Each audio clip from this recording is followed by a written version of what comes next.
मेरी सेक्सी जवानी का खेल मैंने अपने बुआ के बेटे के साथ खेला। फ्रेंड्स, मेरा नाम शिखा, सीहोर की रहने वाली हूँ। मेरी हाइट 5 फुट 3 इंच, 30 इंच के भरे हुए मम्मे, कमर 28 और गांठ 34।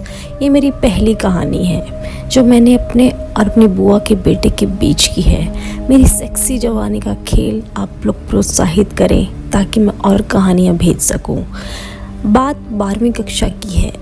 इस बात का अंदाज़ा लगा सकते हैं कि जब मैं स्कूल में थी तो स्कूल के मास्टर भी मुझ पर लाइन मारा करते थे, मैं इतनी खूबसूरत हूँ, पर मैंने किसी को भाव नहीं दिया। मैं और मेरे भाई बहन एक ही स्कूल में पढ़ते थे। मेरी 2 बुआ हैं। बड़ी बुआ का लड़का मोहित हमारे साथ रहने आया था क्योंकि बुआ गाँव में रहती थी तो उसकी पढ़ाई नहीं हो पा रही थी। थोड़ा शर्मीला था लेकिन अंदर से बड़ा कमीना था। पापा पॉलिटिक्स में भी ध्यान देते थे तो पार्टी के कामों में लगे रहते थे। अपने राजनीति के चलते दुकान से कहीं चले जाते, उस टाइम हमें दुकान में बैठना पड़ता था। हमारी दुकान है। जब कभी मेरी बुआ का लड़का और मैं दुकान में बैठते तो हम बातें करते रहते। मैं आपको मोहित के बारे में बता दूं, दिखने में ठीक ठाक है, लड़कियां ज़्यादा भाव नहीं देती। जब उसकी और मेरी बात होती तो हमारे बीच कुछ भी ऐसी वैसी बात नहीं होती जिससे सेक्स हो। एक बार वो और मेरा छोटा भाई घर के अंधेरे कमरे में खेल रहे थे। उसी समय उन्हें देखने मेरी छोटी बहन गई जो बहुत देर तक वापस नहीं आई। वह भी उन लोगों के साथ खेलने लगी थी।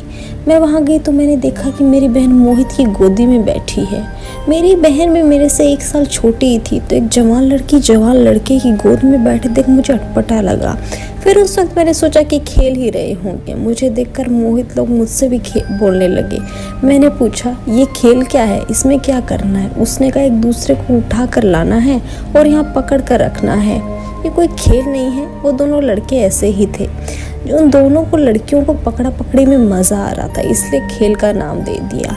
एक बात ये भी है कि जवानी सारी होती ही ऐसी है। उसके नशे में क्या लड़की और क्या लड़का, खुद एक दूसरे से सेट होकर अपनी खाज मिटाने में सब लगे रहते हैं। मेरी छोटी बहन ने इसी उम्र में होने वाली खुजली को कुछ शांत करने के लिए उन दोनों लड़कों के साथ चिपका चिपकी का ये खेल खेलना शुरू कर दिया था। अब चूंकि मोहित ने मुझसे भी खेल खेलने को कहा तो मेरी चूत में भी खुजली होने लगी। मैं भी खेल खेलने लगी। मोहित ने एक बार मुझे पकड़ा और मेरे गाल पर किस करने की कोशिश की, लेकिन मैं उसके इस रवैये से ज़रा असहज हो गई और उसके पकड़ से छूटकर बाहर चली गई। शाम को हम सब एक ही साथ पढ़ते थे तो मोहित कभी कभी मुझे कुछ पढ़ा देता था या मेरे पास बैठ जाता। तो दोस्तों, आगे का पार्ट 2 सुनने के लिए कमेंट करें और अभी तक हमारे YouTube चैनल को सब्सक्राइब नहीं किया है तो जल्दी से कर लो क्योंकि अगली पार्ट 2 जल्द ही आने वाले हैं। धन्यवाद।